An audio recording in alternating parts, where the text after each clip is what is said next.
Welcome to my short exercise on an alternate take on world-building utopias, where the line between freedom and control is incredibly thin. Before we begin this video, don't forget to check out Micah's Discord server, which will be in the description. Please comment and share my videos, for only discussion promoting blasphemy against the Lord will be taken down. Now, let's get on with the show.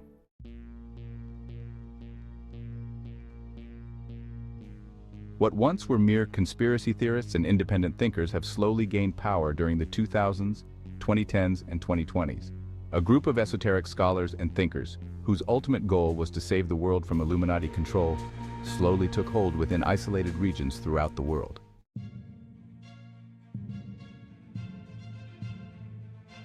The infiltration of Illuminati power itself began in the 1970s and 80s.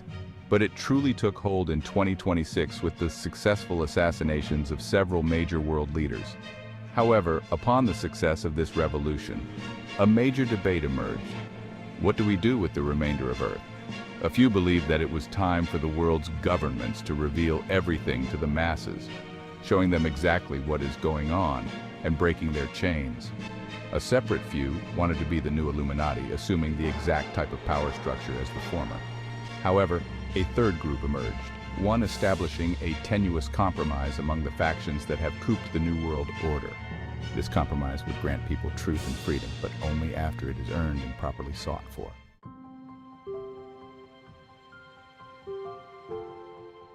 By this, the world enters a new age, the age of the redeemed order. To the general public, nothing really changed. Trudeau, Biden, Trump, and Kamala were replaced by lookalikes who were a bit less evil than their counterparts. Nations continued along their path of gradual development, and economies were once again rigged, but this time to assert a more prosperous world. Members of the Redeemed Order, or RO for short, benefited during this time, often at the expense of the average person, but never enough to cause true distress to the lives of those who aren't in the know. As the world returned to pre-COVID levels of stability, a certain innocence replaced the controversial decades of the 2010s and 2020s.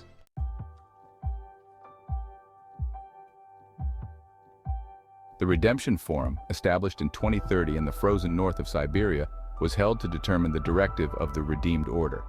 Although remnants of arguments about making a new Illuminati or revealing the truth to everyone remained. This debate soon ended by the actions of a single man, Drake Whitmore.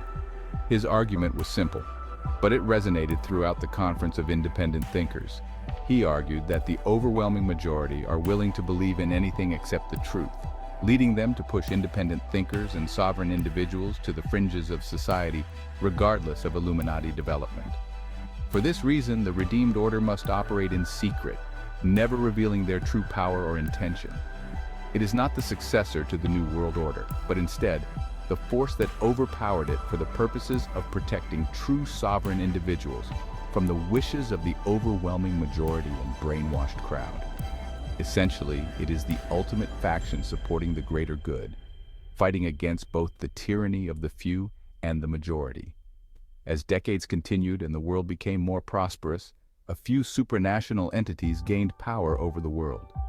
A change in weather control devices disguised as new environmental technologies altered climate change and global warming, allowing for the world to be a bit cooler and more prosperous.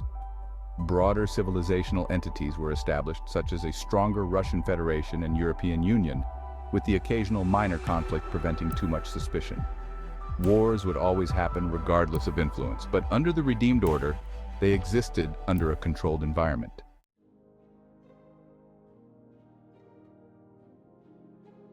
It was under Drake Whitmore that the United States shed its old name to become the American Federation. A subtle yet impactful dictatorship, yet truly just a council state within the Redeemed Order. His policies were centrist, though with a right-wing bent in some areas. The establishment of Judaism and Christianity as co-official religions, a complete and total ban on abortion, and the replacement of prisons with labor camps. Upon the annexation of Canada after an orchestrated regime collapse, a new capital for the American Federation was built in Manitoba, just north of Lake Winnipeg.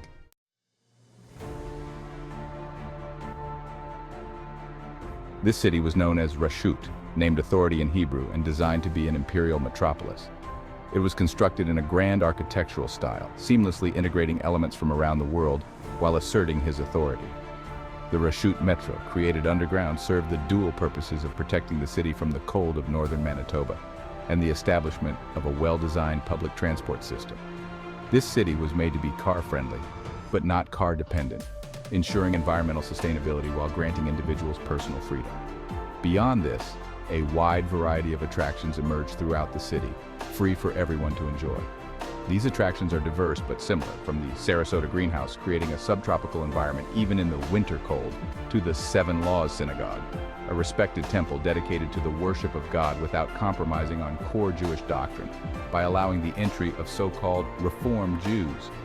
Meanwhile, Tom Osborne Stadium exists in the center of a new market district celebrating the Great Plains and its frontier spirit, while the Gates of Balmora exists as a powerful attraction celebrating video games and movies as a fundamental part of American art rather than solely a commercial venture. As the Redeemed Order does not engage in practices of surveillance, the American Federation follows suit. Freedom is emphasized everywhere the Federation touches, spreading from the bustling city of New York to the rural prairies of North Dakota. However, this freedom is won, not given. The Redeemed Order has established a list of 3 groups of people that need to be watched over and dealt with in their own special way: leaders, followers, and observers.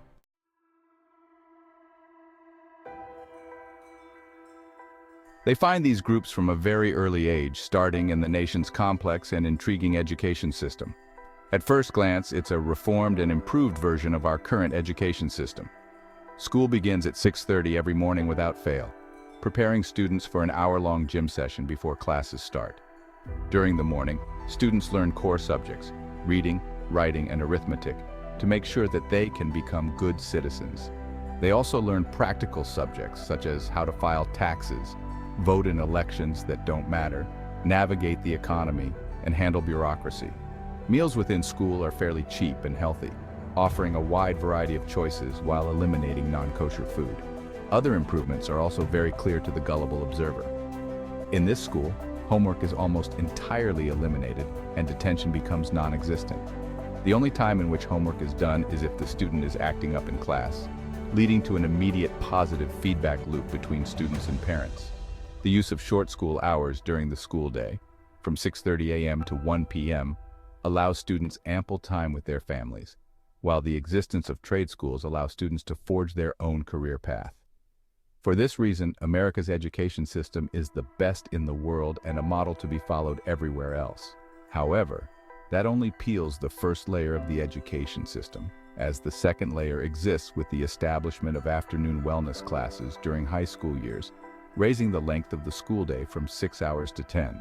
These classes teach practical and patriotic things like how to file taxes, vote, and how the Constitution of the American Federation works. By the end of these classes, students should be able to pass a National Excellence Test, a stricter version of a citizenship test for immigrants. Various activities are held, often going far above the requirements for the net, including the practice of foreign languages, learning of various religions, and other material designed to keep people well-rounded. In short, although this will never be said, the goal is to indoctrinate people to follow a national ideology. This ideology is simple and captivating, keeping people sedated and tranquil throughout their lives. In this system, students are conditioned psychologically to obey and punished for dissent. These punishments aren't simply a matter of homework, but rather exclusion from official activities, removal of scholarships, and social isolation. After repeated acts of defiance, these students are often dropped out of these classes and forced into private mentorship programs. This is the third layer, the true layer of what the Redeemed Order is doing here.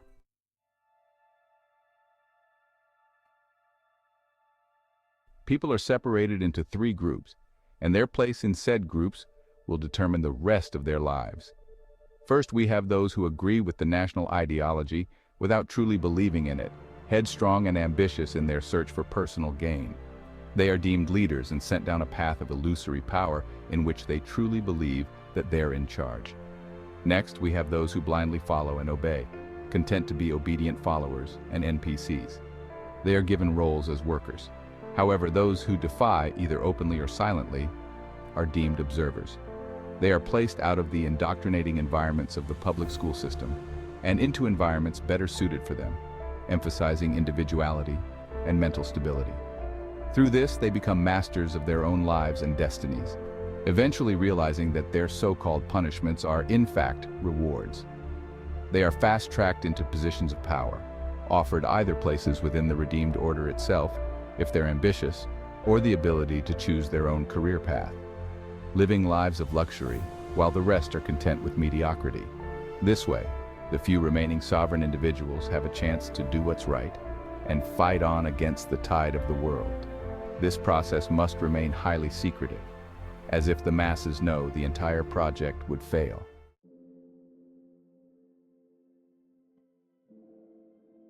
I hope you enjoyed my short exercise in world building, and as always, the Lord is the divine source of everything, beyond all of his creation, with no superior or equal. Forever he remains powerful over our world, guiding our hand to spiritual life. As we practice in our art, though silenced from the world, we become a righteous few capable of resisting temptations of false power and wealth. Remember to be an artist, not a nerd, for all art leads to God. May God bless you, and amen.